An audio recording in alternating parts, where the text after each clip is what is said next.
or shall I say Dreamfasters.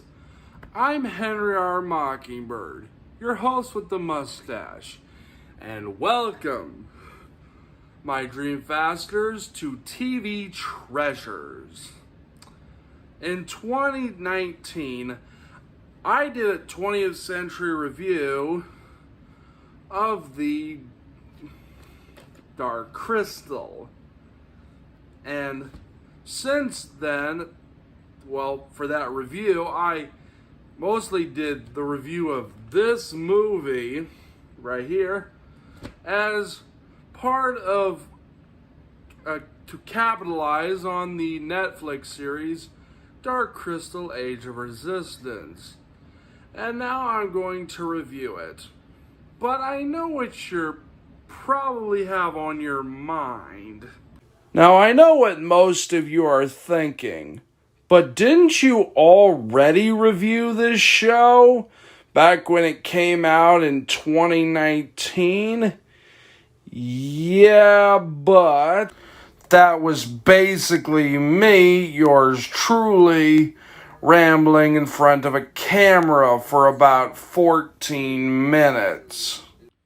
And now that I have started TV Treasures, I shall now give the series a proper review, screenshots and all. So let's dream fast, my viewers, and review this series, shall we? Another world, another time, in the age of innocence. The Skeksis ruled Thra, that is, until they drained the Gelfling of its very essence and created the Darkening. Now it is up to 3 Gelflings from 7 clans. Brave Rian from Stone in the Wood, the clever Brea from the Vapra clan, and the gentle Deet from the Groton clan. Together they must bring the 7 clans together to bring about the Age of Resistance.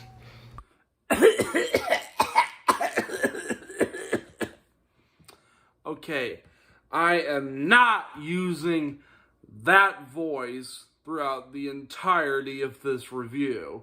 Otherwise, my throat will be drained of essence. But what did I think of this series?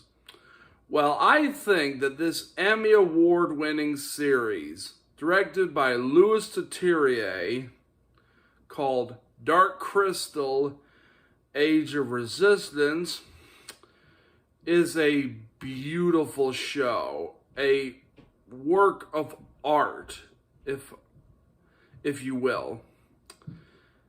And I think it was the best thing to come out of 2019.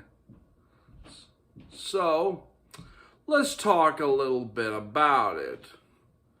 First, let's talk about the creatures and the production design, the puppets, and the lore of this series. You got all kinds of creatures in Thra. You get some new ones, but you also get some old ones from the movie, like the Landstriders. As far as the new ones are concerned, you get these spider-like creatures called the Aratham, who combine with the scientists' assistants make the Gartham. And the way the Aratham talk are a nice little homage to the way the Helping Hands talked in Labyrinth. Then you have these flying manta rays called the Crystal Skimmers, as well as a rock creature literally called Lore, who is Brea's protector. Working on the creature and costume design is Brian Froud, who worked on both Labyrinth and the original Dark Crystal, as well as his son, Toby Froud, who is the baby in Labyrinth. The production design of this show is fantastic. I could literally get lost looking at some of these backgrounds. What's also amazing is the puppetry, which everyone put their heart and soul into.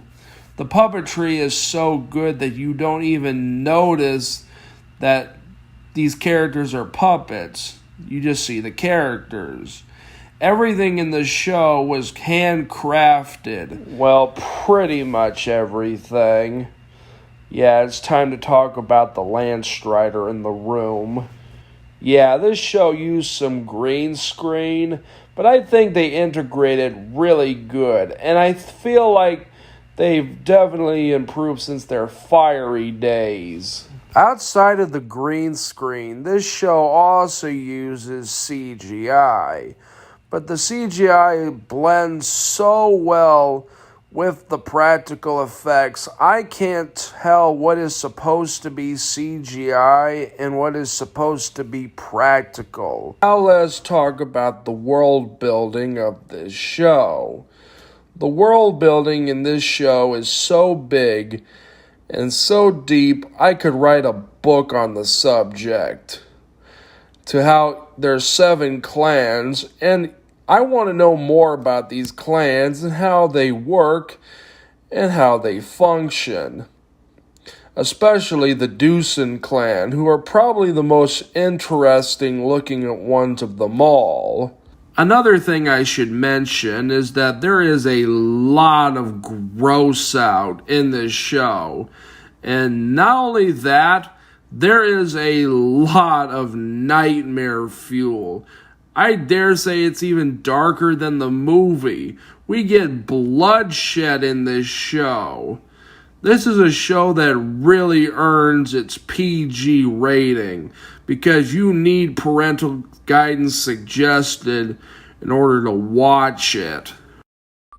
And now that I've talked all about that, let us look at the long road to how we got to this series. Shall we?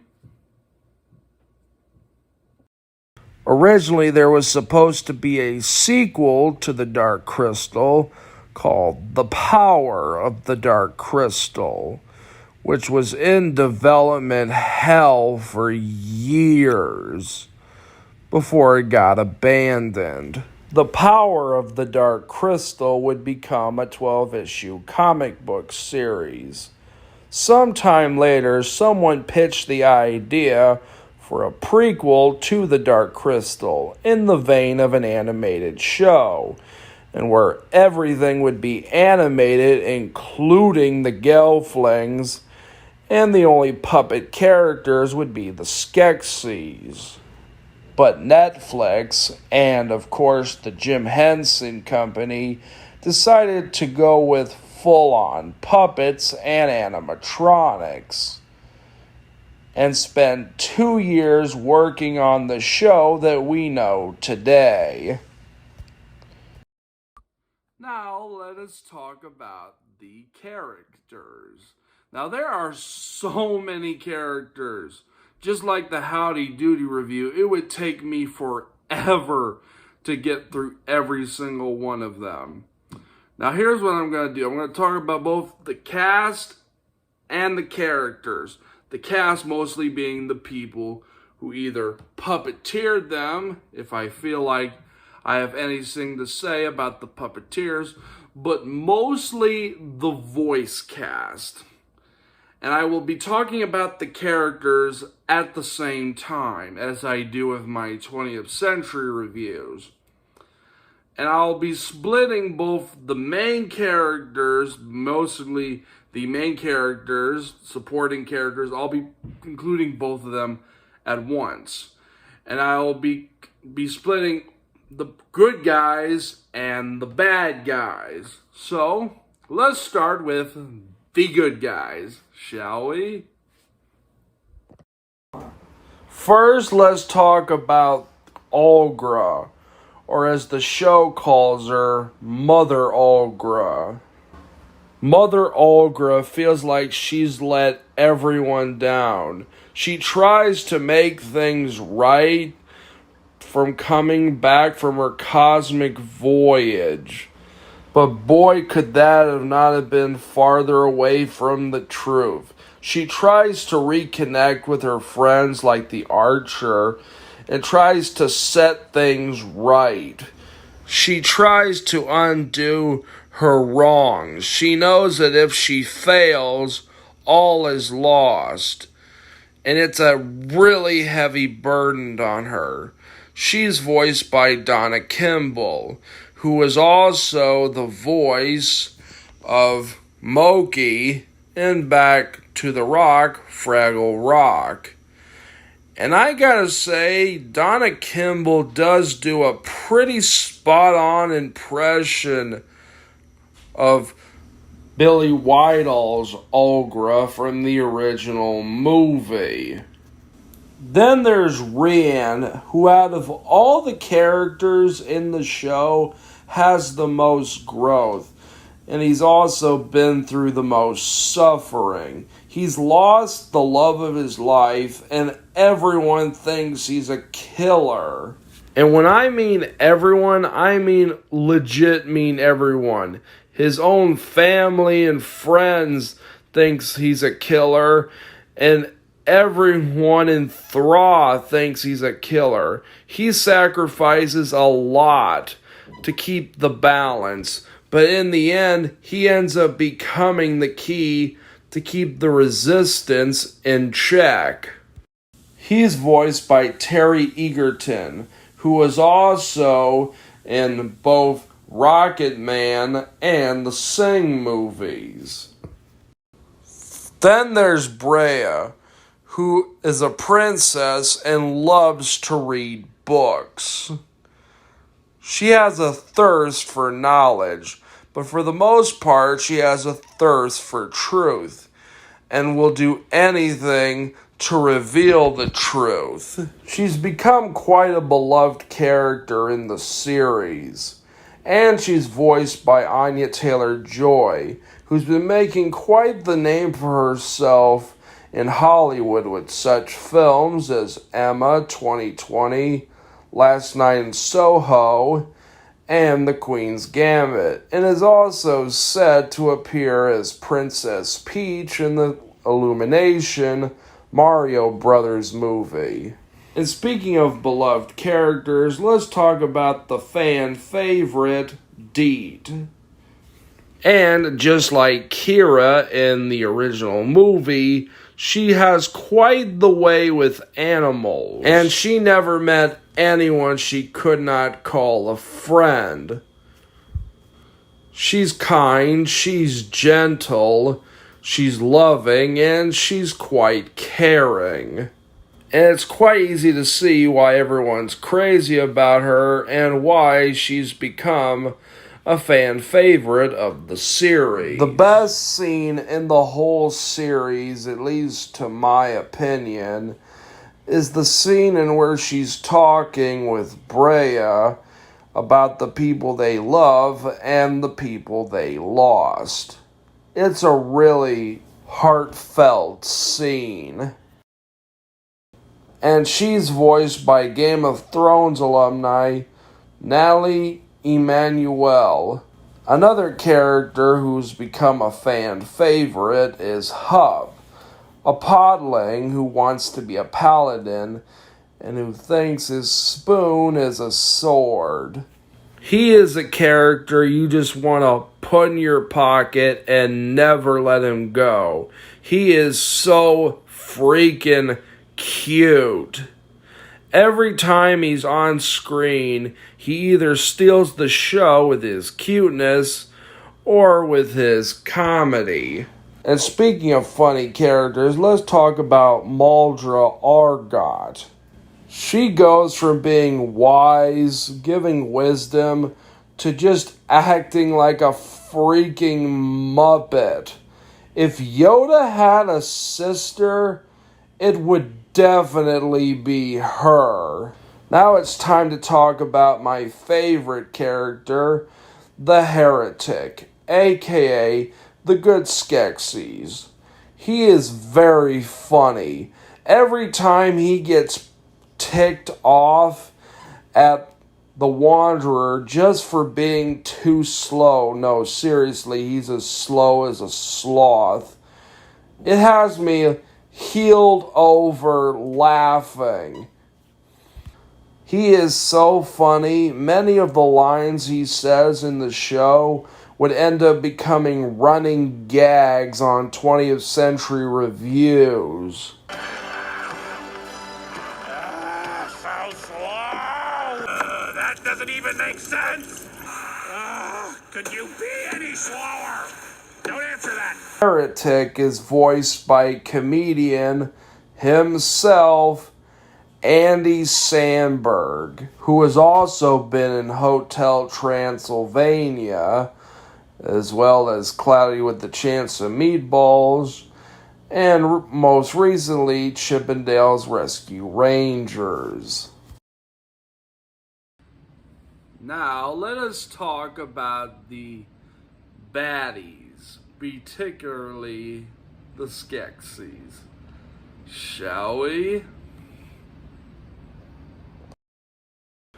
First up, there's Celadon, who wants to be Almadra so damn much that it's a weight on her shoulders. And when she does become Almadra, she doesn't earn it and becomes a control freak.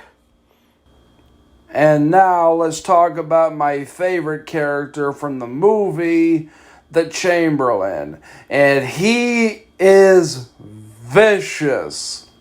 And he's a master power-hungry manipulator. He's so vicious that he's comical. He also has some of the best dialogue in the show.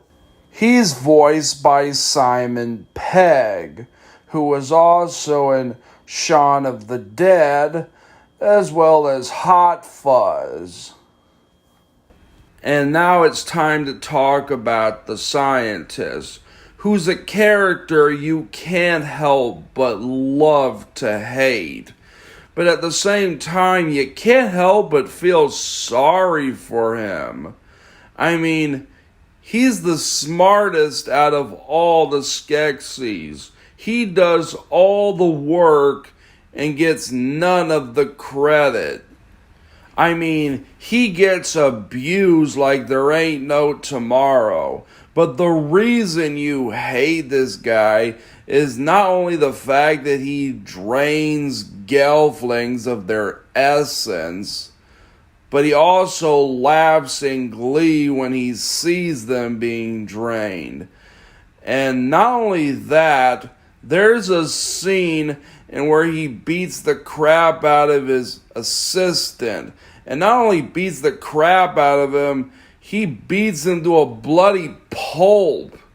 But at the same time, you can't help but feel sorry for him because of all the abuse he gets. And he's voiced by Luke Skywalker himself, Mark Hamill. Okay, something I failed to mention in my review for Rhapsody Street Kids Believe in Santa is the fact that Mark Hamill voiced the Joker in Batman the Animated Series. Now look, my rude friend. We can't have people cursing at each other on the freeway. It's simply not polite. And then you have the Collector, who, if you want a perfect visual example of the gross out of this show, he's pretty much a walking example. He has so much snot coming out of his nose. I've never seen so much come out of one creature. He's voiced by Awkwafina, who is also in Crazy Rich Asians, as well as Raya and the Last Dragon. Next up is the Hunter, and damn is he terrifying. As terrifying as a puppet could be. He's also a cold-blooded stone-hearted killer. He's like a wild animal hunting for his prey. He looks like a demon, straight from the pits of hell. He's puppeteered by Kevin Clash, who was also the puppeteer of Elmo on Sesame Street.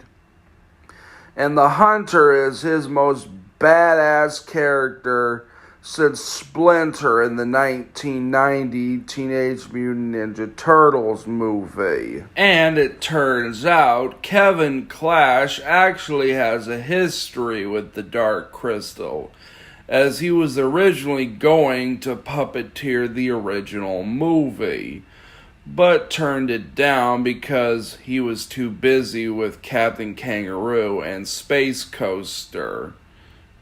But he would end up puppeteering Labyrinth, where he puppeteered one of the Fireys. Recognize this scene?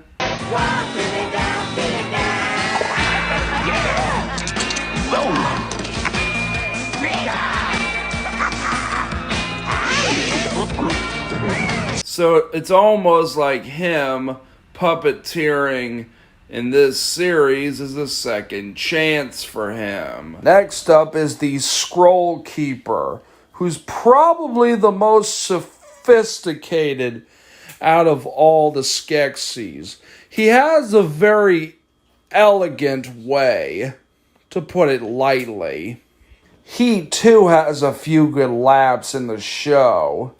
He strikes a connection with the character Brea in The Coach, but then later when Brea finds out what monsters the Skeksis are, it's a huge punch to the gut. And last but not least, we have the Emperor, the big baddie, the big boss of the series. He's the one who's constantly pulling the strings. He really wants to stay in control and in power of Thra. He's voiced by Jason Isaacs, who was also Lucius Malfoy in the Harry Potter movies, as well as playing Captain Hook in the 2003 Peter Pan. So he has quite the handle in playing villains. Okay. And now it's time to talk about the Ornamentalist. And oh boy, is she annoying. The only positive I could give to her is that she has good costume design, but that doesn't make her any less annoying. Her voice is so annoying. Seriously, if you think Jar Jar Binks' voice is annoying, get an earful of this.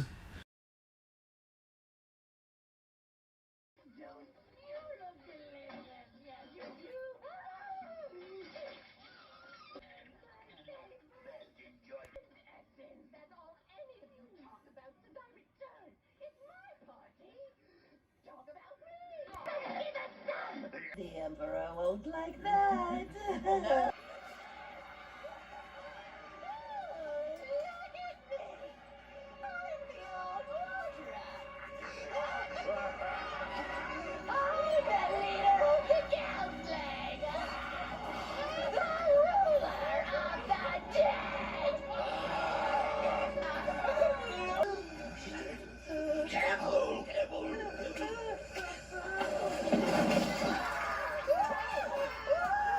I've talked about most of the positives of this show. Do I have any particular negatives? Well, there is probably one. The problem I have with the show is that it got canceled. Nobody really knows what reason or why it was canceled, but there was some theories going around, but nothing concrete. Some say it's because of COVID. Others say it's because Netflix was trying to make room for the abomination that was Cuties. And hardcore Dark Crystal fan Danny Gallows of the YouTube channel Dream Fast with Me has theorized that the show was marketed to the wrong crowd. Instead of being marketed to people who love something like Game of Thrones, it was marketed to people who love Stranger Things and Cobra Kai. But for some reason, the show was canceled. Fans of the show have been petitioning for a second season, including yours truly. If you want to sign my petition, all you gotta do is go to change.org and sign my petition. But for whatever future holds for Rianne, Brea, and Deet, we will just have to wait and see. Well, that was the end of my TV Treasures review of Dark Crystal Age of Resistance. Well, so long.